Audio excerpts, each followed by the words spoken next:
Assalamualaikum warahmatullahi wabarakatuh. Salam damai sejahtera untuk kita semua. Pemirsa dimanapun Anda berada dan Tribuners yang menyaksikan acara ini, jumpa lagi di podcast Tribun Jogja, dan kali ini tema kita adalah peran Pranata Humas dalam mensukseskan KTT ke-43 ASEAN yang akan digelar pada 5 hingga 7 September ya, di Jakarta.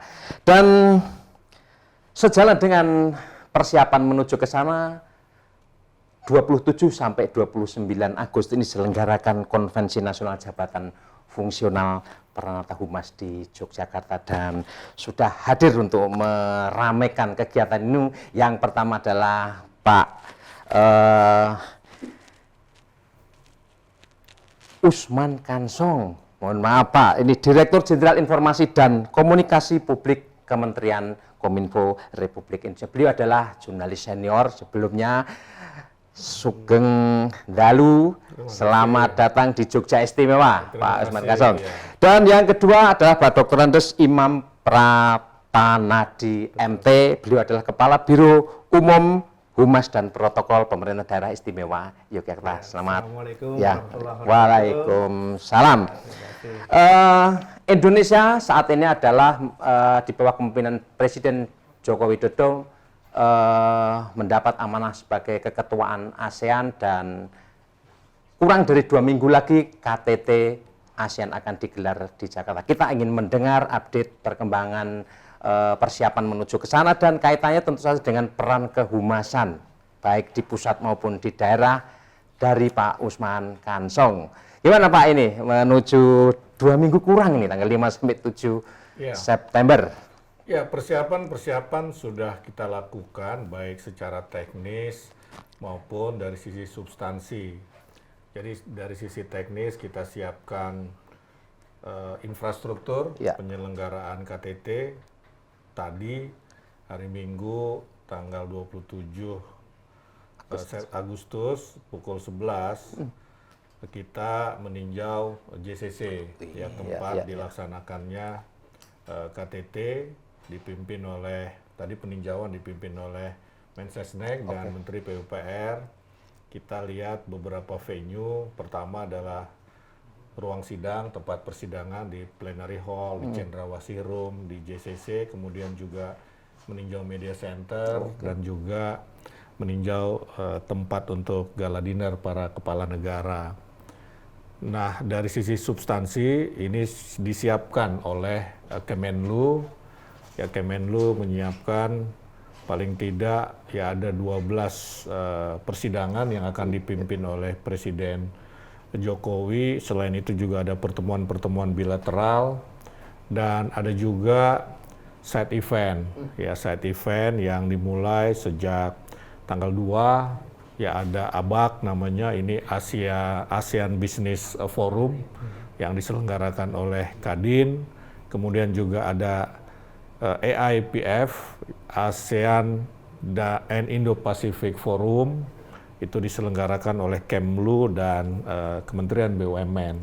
Jadi sudah kita siapkan semua, termasuk juga fasilitas untuk teman-teman jurnalis meliput. Kita siapkan media center, ya, media center berkapasitas 2.500 jurnalis yang bisa meliput ya maksimal.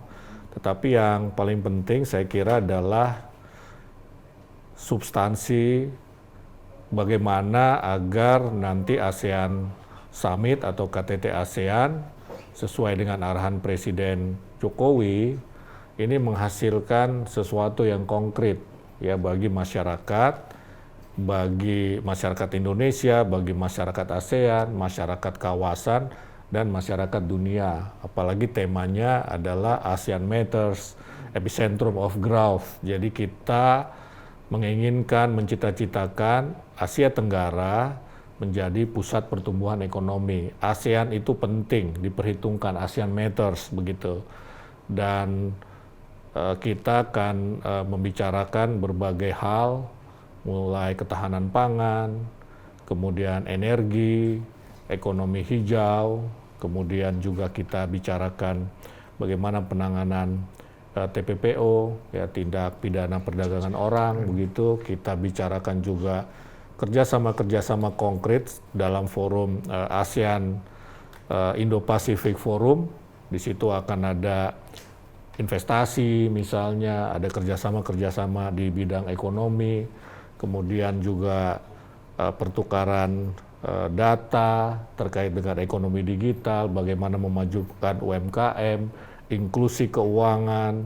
Ya, kemarin sudah ada side event yang diselenggarakan oleh OJK, Otoritas Jasa Keuangan, bagaimana kita mewujudkan inklusi keuangan bagi penduduk atau warga negara-negara Asia Tenggara, karena kita sependapat, negara-negara Asia Tenggara sependapat bahwa inklusi keuangan adalah salah satu jalan atau mungkin jalan utama untuk mengurangi kemiskinan dan meningkatkan kesejahteraan, karena dalam inklusi keuangan semua orang punya akses ke perbankan, ya, ke sumber-sumber keuangan, ya, untuk usaha, untuk UMKM dan lain-lain begitu.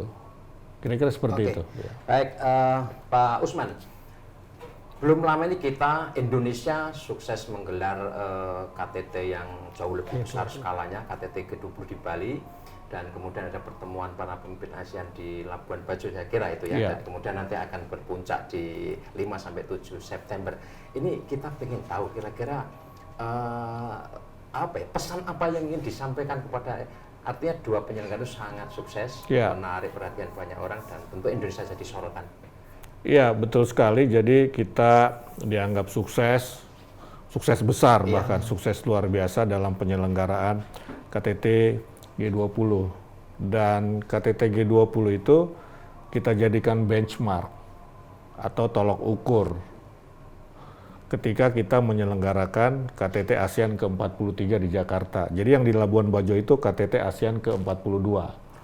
Jadi di Labuan Bajo itu pesertanya hanya negara-negara Asia Tenggara, negara-negara anggota ASEAN, plus Timor Leste yang akan bergabung. Jadi ada 11 negara dan sejumlah organisasi internasional. Nah, di Jakarta, di KTT ASEAN ke-43, di tahun yang sama, bedanya bulannya, kalau KTT ASEAN ke-42 Mei di Labuan Bajo, KTT ASEAN ke-43 di Jakarta. Dan KTT ASEAN 43 di Jakarta ini itu biasa kita sebut ASEAN Plus atau ada ASEAN Plus kan. Jadi ASEAN plus negara mitra, negara-negara mitra. Jadi negara mitra ASEAN itu ada banyak, ada Kanada, ada Amerika Serikat, ada Tiongkok, ada Rusia, ada India, ada Korea Selatan, ada Jepang.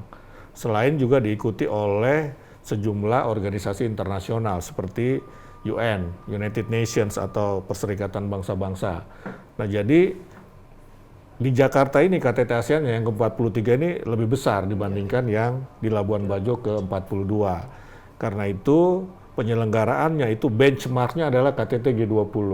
Ya, jumlah negaranya ya memang tidak sebanyak KTT G20 kan, itu 20 negara plus ada 19 negara undangan.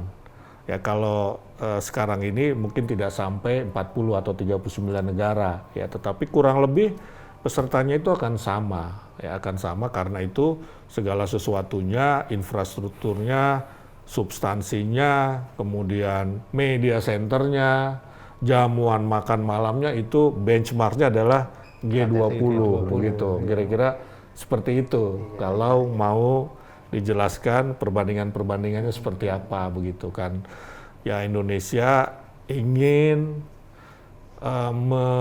mengabarkan kepada luar negeri begitu kan, kepada dunia bahwa kita juga diperhitungkan dalam percaturan dunia. Kita ingin menyampaikan pesan kepada dunia bahwa ya nation branding Indonesia itu bolehlah dibanggakan begitu kira-kira. Jadi dari sisi komunikasi publik tujuannya ini kan untuk menciptakan nation branding. Ya, Indonesia jadi lebih dikenal di dunia, diperhitungkan, leadership-nya diperhitungkan, baik Indonesia sebagai bangsa dan negara maupun Presiden Jokowi sebagai kepala negara dan kepala pemerintahan, kira-kira seperti itu. Kita ini kan banyak ketempatan event-event internasional itu menunjukkan kepercayaan akan leadership Indonesia. Nah, itu yang harus kita bawa, tapi Presiden Jokowi mengatakan lebih dari sekedar nation branding, kita ingin ada hasil-hasil konkret dari setiap perhelatan. Jangan sampai KTT atau apapun namanya hanya omong-omong, seminar, tapi tidak ada hasil konkret. Ini yang diinginkan oleh Presiden. Ada nggak hasil konkretnya?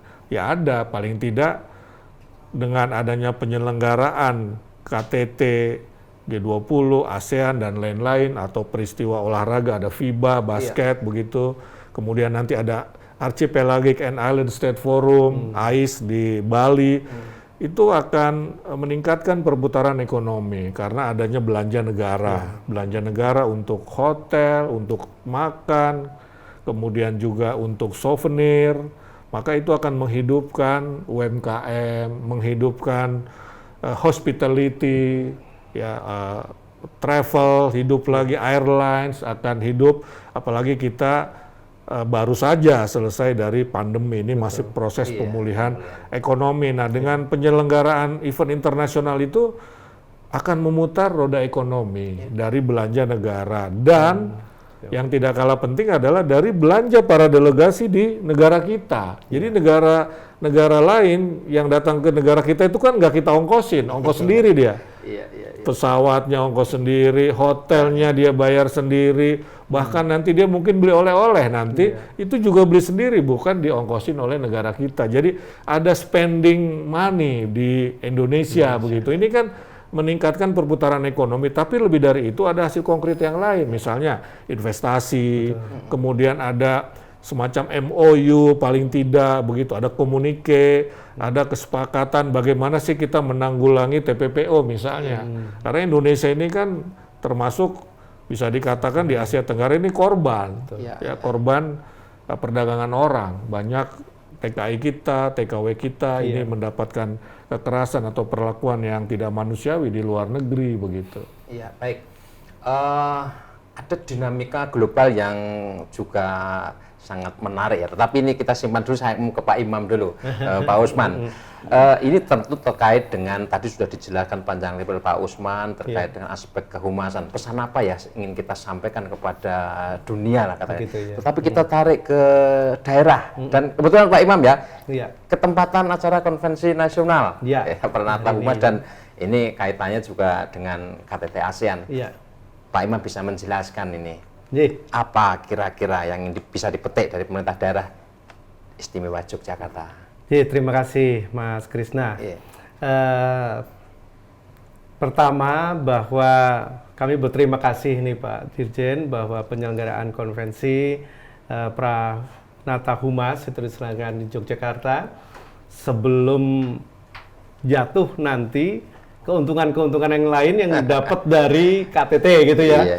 Ini sudah masuk yang insya Allah pastinya akan juga memutar tadi roda perekonomian dengan datangnya perantau humas seluruh Indonesia yang ke Yogyakarta. Ini suatu kesempatan yang sangat baik bagi kami untuk juga meningkatkan citra kami sebagai penyelenggara kegiatan-kegiatan berlevel nasional maupun internasional.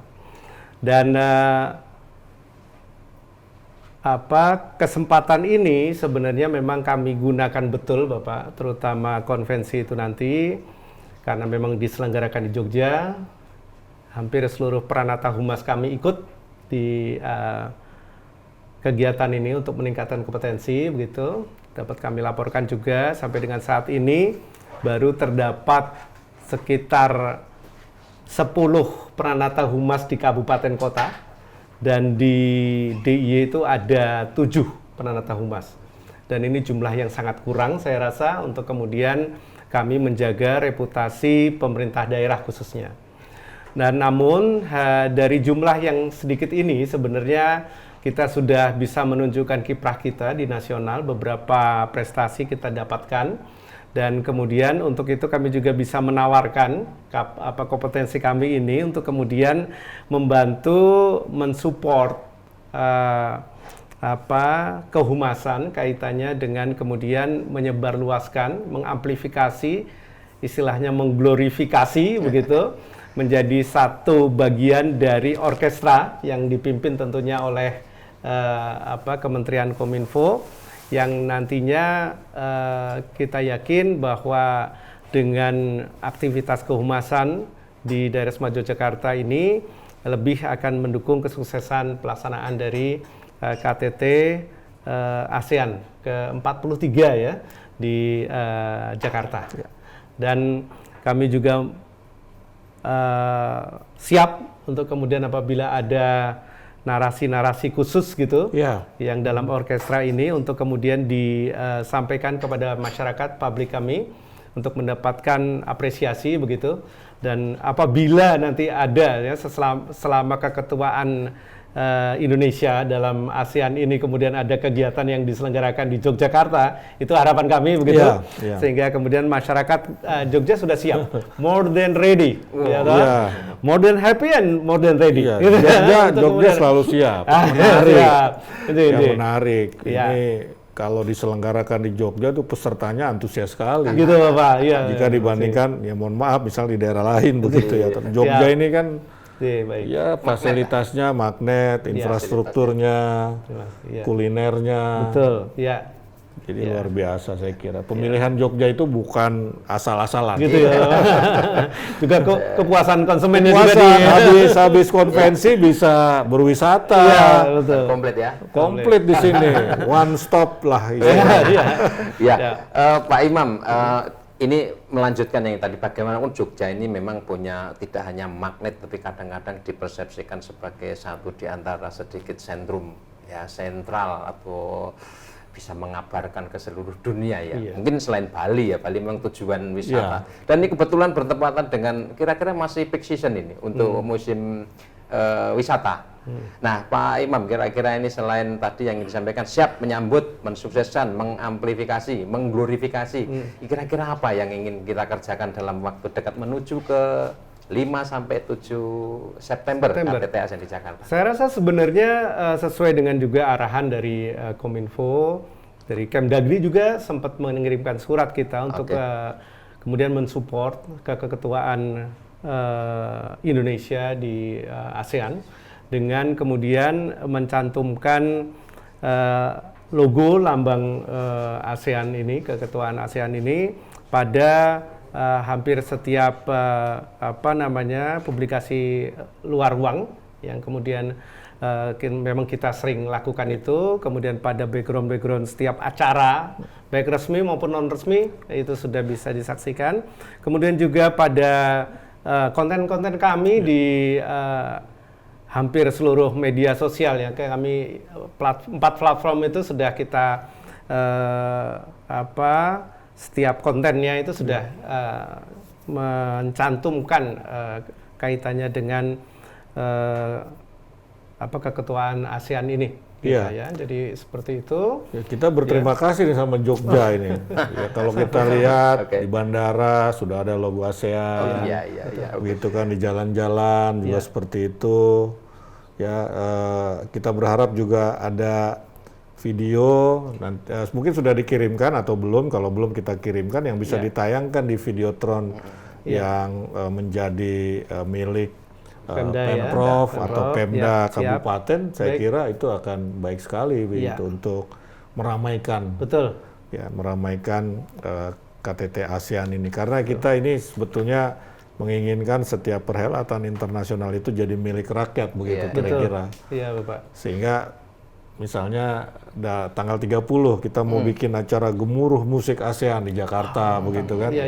Jadi kita ajak anak-anak muda mengenal ASEAN lewat medium seni budaya lah, kira-kira begitu. Jadi kayak KTT G20 juga berbulan-bulan sebelumnya. Berbulan-bulan sebelumnya 1 tahun kita selenggarakan dan di berbagai kota untuk menunjukkan kepada dunia Indonesia ini bukan cuma Bali. Indonesia ini bukan cuma Jakarta, tapi ada Labuan Bajo, ada Jogja, ada Belitung, ada tempat-tempat lain, Raja Ampat misalnya. Ya bahkan kemarin di Labuan Bajo juga bekerja sama dengan Kementerian Pariwisata, ya dibikinkan juga promosi paket-paket wisata Iya, itu. betul. Mungkin Iya.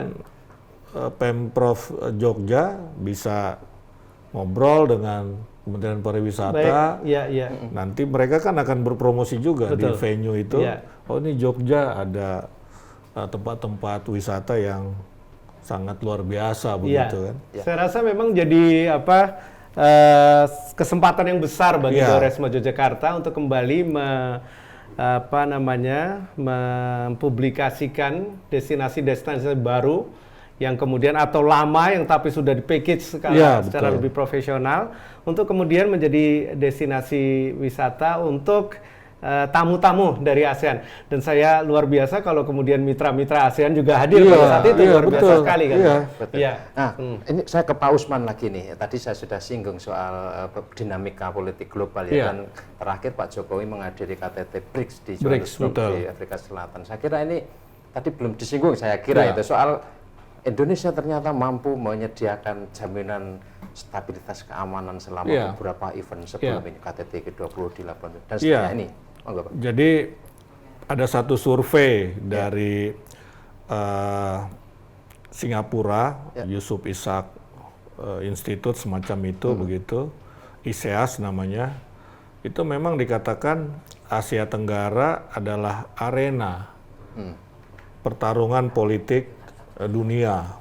Ya, kalau kita lihat ini ada dua kekuatan besar, ada Amerika dan Tiongkok yang punya kepentingan dengan kawasan Asia Tenggara.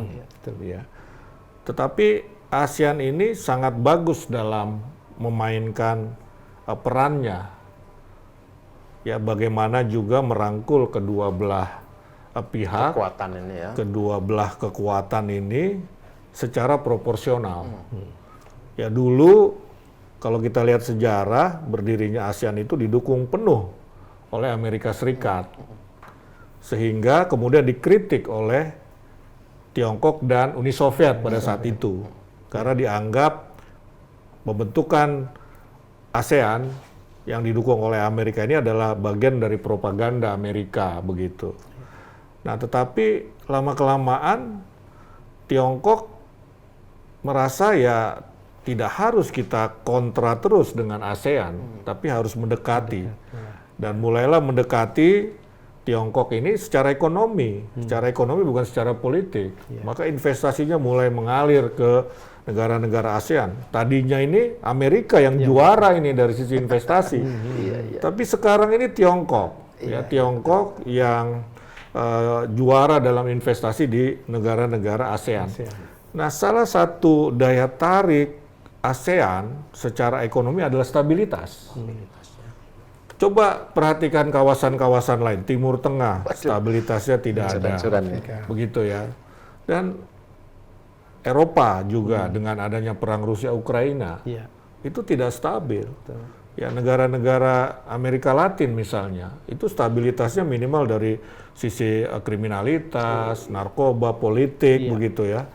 Ini kan dinamis sekali, tetapi di Asia Tenggara relatif stabil. Oke, ada urusan Myanmar, ya ada urusan Myanmar. Tapi urusan Myanmar ini urusan dalam negeri. Ya berbeda dengan kalau kita bandingkan dengan urusan Ukraina. Ukraina ini kan urusan satu negara dengan negara lain. Ya kalau Myanmar ini urusan dalam negeri. Internal, tetapi kita juga tidak abai begitu saja terhadap Myanmar dan kita melakukan berbagai upaya untuk mewujudkan perdamaian di sana. Kita punya program-program, ASEAN punya program-program untuk mewujudkan perdamaian di Myanmar begitu. Nah, kita ini Indonesia termasuk negara yang di bawah kepemimpinan Presiden Jokowi ini bisa memainkan keseimbangan. Ya, kita ingat sebelum G20 bagaimana Presiden Jokowi datang ke Ukraina bertemu dengan Presiden Zelensky misalnya, tapi juga ke Rusia bertemu dengan Presiden Putin begitu. Bagaimana kita memainkan ya persoalan apakah ini berjalan atau tidak ya, tetapi saya kira kunjungan Presiden ke kedua negara waktu itu paling tidak sudah membuka jalur transportasi beberapa produk pangan yang tadinya di blokade begitu kan. Ya, misalnya gandum dari Ukraina ini tidak bisa dibawa ke negara-negara lain. Tapi dengan kunjungan Presiden Jokowi ke sana, paling tidak itu hasil konkretnya yang bisa dirasakan. Nah, disinilah leadership Indonesia diakui. Di G20 lah terjadi pertemuan antara Presiden Biden dan Xi Jinping. Yang sebelumnya tidak pernah terjadi, begitu loh. Nah, ini kan saya kira simbol ya betapa kita bisa memainkan keseimbangan, termasuk dalam konteks BRICS. Ya, Indonesia hadir tapi belum memutuskan apakah mau bergabung atau tidak. Karena memang harus betul-betul, karena BRICS ini juga akan berpotensi menjadi blok ekonomi baru kan begitu kan. Nah, sementara prinsip Indonesia ini kan non-blok. Ya, kita ingat tahun 55 ada konferensi Asia Afrika misalnya begitu kan. Ya, tetapi dari sisi ekonomi memang kita harus rasional juga. Ya, kalau negara mengatakan akan investasi di negara kita tapi cuma omong doang, omdo begitu, komitmen hanya komitmen tanpa ada hasil konkret, ya tentu kita berpihak kepada yang konkret lah, begitu kan? Yang konkret mana begitu? Karena ada juga negara yang oke, kita akan investasi, kita tunggu-tunggu nggak datang juga barangnya kan begitu kan? Tapi ada negara yang konkret, ya kalau ekonomi kan kita pragmatis ya, gitu kan? Kalau ekonomi pragmatis ya semua memang kadang-kadang pragmatis, dan kesuksesan Asia Tenggara dalam menjaga keseimbangan di antara dua kekuatan besar, Tiongkok dan Amerika, adalah pragmatismenya itu. Dan itu diikuti oleh banyak negara. Negara-negara Timur Tengah mulai meniru ASEAN. Oh, ASEAN seperti ini loh cara menghadapi dua kekuatan besar. Amerika Latin juga mulai lirik-lirik ASEAN. Oh, ASEAN ini loh, kontribusi ASEAN pada PDB dunia itu lebih tinggi daripada kontribusi Uni Eropa terhadap dunia.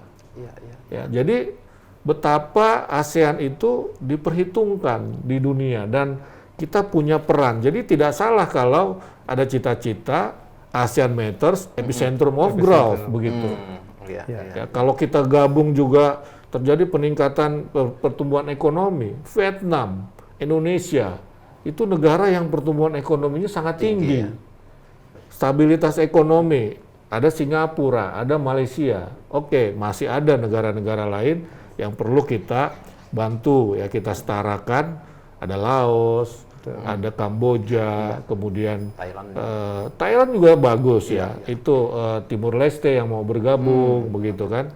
Ya, Myanmar yang masih kita perlu wujudkan perdamaian di sana agar stabilitas ekonomi sudah makin baik begitu. Jadi ini saya kira tren positif ya, buat ASEAN begitu.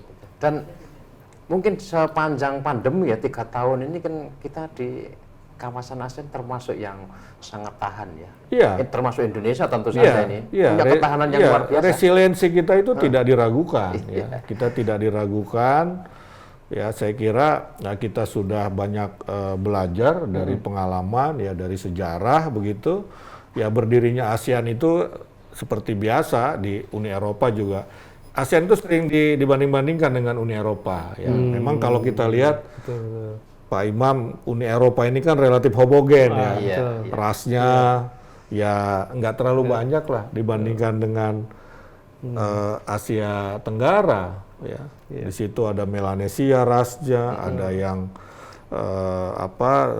Tiongkok begitu kan, kemudian Melayu, di situ ada India pun ada, di Singapura, di Malaysia banyak ras itu. Nah, jadi kita tuh sangat beragam, tapi di situ kelebihan sekaligus juga tantangan. Di situ bagaimana kita membentuk kohesi masyarakat ASEAN. Ya, ini yang barangkali menjadi PR kita. Kita ini kan ASEAN ini masih dianggap yang namanya state center, masih berpusat pada negara. Kita harus bawa nanti dari state center ke people center. Bagaimana masyarakat ASEAN punya kesadaran bahwa dia adalah bagian dari rumah besar bernama ASEAN. Ya, kesadaran itu memang perlu kita tumbuhkan. Di tahun 2025 kita harus mencapai masyarakat ASEAN. 2045 ini Presiden Jokowi sudah memberikan tugas kepada kita, apa sih skenario ASEAN 2045 begitu kan. Dalam jangka panjang seperti apa begitu. Nah, supaya ASEAN tetap relevan dengan perkembangan yang terjadi di dunia. Oke, saya ke Pak Imam. Pak Imam, Jogja termasuk ya daerah tujuan wisata dan di sebelah itu ada kawasan wisata prioritas ya, Borobudur dan seterusnya. ASEAN tentu menjadi satu di antara pasar yang potensial karena kita lihat di media sosial itu kelihatan udah banyak itu turis dari Singapura, Malaysia itu mereka eksplor di sini. Kita mau apa Pak Jogja Pak terkait dengan itu supaya ini maksimal betul ya? Iya, terima kasih Mas Kris. Nah, saya sebelumnya justru ketika kemudian mendapatkan isu yang tadi disampaikan oleh Pak Dirjen, terlihat bahwa Pranata Humas ini mempunyai peranan penting ini, karena peningkatan dari pembicaraan di tingkat negara didorong ke arah people kan gitu loh sekarang. Nah, untuk itu memang narasi-narasi yang menyadarkan masyarakat atas potensi-potensi yang bisa mereka raih dari kondisi ini itu memang harus diamplifikasi sebesar-besarnya gitu. Sehingga pada saatnya nanti ketika memang kita kayak ada bonus demografi, sekarang ada bonus ASEAN as a Center of Growth kan gitu. Nah, ini kemudian kita tidak kalah dengan people dari negara-negara lain. Kita sudah siap betul untuk menyambut itu. Nah, ini konteksnya kepada bagaimana kemudian mendudukkan Yogyakarta yang kemudian sekilas seperti dikesampingkan sedikit dengan adanya prioritas Borobudur. Tapi kita tahu bahwa tidak hanya Borobudur, di situ ada Prambanan juga, ada Mendut dan sebagainya ya, yang kemudian memang menjadi kesatuan yang bisa kita jual secara integratif ya, lebih menjadi satu paket yang kemudian bisa meningkatkan length of stay daripada turis-turis yang datang di Jogja. Dari ASEAN, Bapak, sebelum pandemi, Malaysia itu menjadi nomor 1, kemudian dilanjutkan dengan beberapa negara ASEAN lain seperti Singapura ya, ada tercatat di situ, tapi Malaysia dan Singapura itu menjadi kunjungan yang besar. Sementara negara-negara lain yang mungkin menjadi mitra, ini yang penting karena waktu itu China itu memang sudah meningkat waktu itu kunjungannya sebelum pandemi, kemudian juga Belanda, Jerman, ya itu mereka semuanya menjadi langganan tetap dari turis di Jogja pada saat peak season. Dengan kemudian adanya semangat ASEAN ini, saya rasa kita sangat bisa memanfaatkan. Hanya kemudian memang bagaimana mengamplifikasi nilai-nilai positif tadi. Kadang-kadang kita terjebak pada satu krisis yang kita nggak tahu penyebabnya apa gitu, krisis informasi gitu ya. Hanya karena kita belum paham betul potensi apa yang kita bisa angkat dari misalnya ASEAN as a Center of Growth in the world kan gitu ya. Termasuk juga ASEAN Matters. Apa itu ASEAN Matters gitu kan?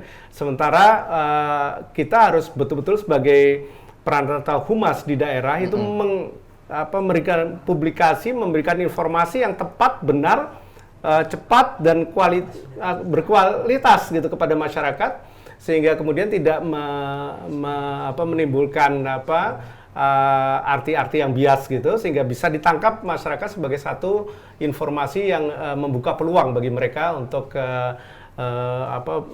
meningkatkan itu tadi perekonomian mereka secara lebih cepat gitu. Saya rasa itu dari pemerintah daerah, tidak hanya di DIY ya, semua pemerintah daerah di Indonesia ini perlu menangkap ini sebagai satu peluang. Baik, saya ke Pak Usman lagi nih, generasi muda tadi belum banyak disinggung ya. Waktu menjelang G20, kebetulan saya ada di Manokwari Pak waktu itu, dan kita melihat di sana ada pertemuan representasi dari beberapa negara, dan itu muda-muda. ASEAN ini Y20 ya. Iya betul. Youth 20. Iya.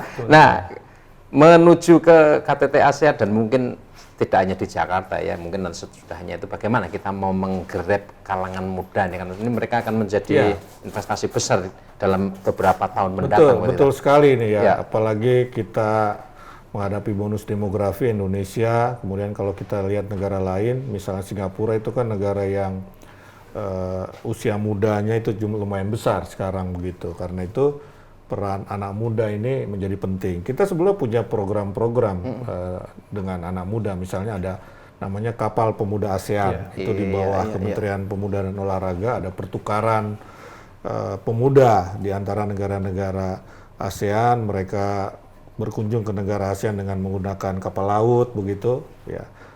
Kemudian juga tadi yang saya sampaikan, kami punya program Gemuruh Musik ASEAN itu lebih ke anak-anak muda. Kita ingin memperkenalkan ASEAN kepada teman-teman muda ya. Kemarin juga OJK itu ketika menyelenggarakan side event terkait dengan inklusi keuangan di negara ASEAN juga punya program Kampung ASEAN. Ya, Kampung ASEAN itu satu kawasan di JCC kemarin disulap seperti kampung yang terdiri dari negara-negara ASEAN di situ. Jadi orang bisa menikmati kuliner dari Malaysia, dari Thailand, dari Vietnam, dari Timur Leste, kemudian dari Laos, Kamboja, dari Myanmar begitu. Kemudian juga ada seni di situ. Ya ini kan saya kira sebuah event sebetulnya yang dimanfaatkan oleh anak-anak muda. Memang kemarin saya lihat pengunjungnya ya banyak anak-anak sekolah ya, dari SMP, SMA begitu. Nah itu adalah upaya bagaimana kita mengkomunikasikan kepada publik muda tentang ASEAN. Ya apalagi tadi yang saya sampaikan ke depan ini jadi people center mestinya. Jadi ada perkumpulan anak-anak muda ASEAN seperti tadi Kapal Pemuda ASEAN mungkin lebih diintensifkan lagi, apalagi sekarang kan udah bukan barang sulit lagi, ada media sosial, komunikasi nggak menjadi hambatan lah saya kira, ruang itu sudah tidak menjadi hambatan lagi begitu ya. Karena itu kita coba bangun berbagai komunitas, misalnya nanti di KTT ASEAN itu kita ingin membangun semacam komunitas kantor berita negara-negara ASEAN. Bahkan di media center kita kasih tempat khusus buat teman-teman teman-teman dari kantor berita ASEAN, ada bernama Malaysia, ada antara Indonesia, nanti Thailand dan seterusnya. Kita coba kerjasamakan hal-hal yang positif ya buat kemajuan warga di Asia Tenggara begitu. Oke, baik. Banyak dan menarik yang kita dapatkan dari Pak Usman dan Pak Imam, dan ini mungkin terakhir sebagai catatan penutup saya minta Pak Imam untuk menyampaikan mungkin pesan atau ajakan kepada khalayak kita di wilayah Yogyakarta dan sekitarnya. Saya rasa pesan saya adalah jangan pesimis gitu. Jadi setelah pandemi ini ternyata peran Indonesia itu sangat-sangat sentral, sehingga kemudian banyak kesempatan yang bisa dimanfaatkan oleh masyarakat daerah Semarang Yogyakarta untuk kemudian mengembangkan kreativitas, inovasinya, untuk kemudian jangan ketinggalan dengan masyarakat di ASEAN, negara-negara ASEAN lain. Monggo kita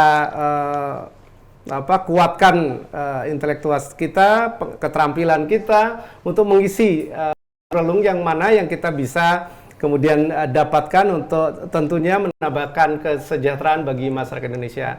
Dan yang pasti kita harus siap untuk masuk di dalam orkestra dari Kementerian Kominfo untuk kemudian mencapai segera, jangan kalah dengan negara-negara lain, terutama pemudanya, untuk memanfaatkan ASEAN Matters, ASEAN as a Center of Growth. Saya rasa itu. Baik, ya. Pak Usman. Ya, yang pertama ini saya kaitkan dengan konvensi Pranata Humas. Ya, ini aset komunikasi pemerintah dari pusat sampai daerah, kementerian, lembaga, ini kan sangat besar, ya. Tetapi mungkin belum kita manfaatkan, belum kita gunakan secara optimal.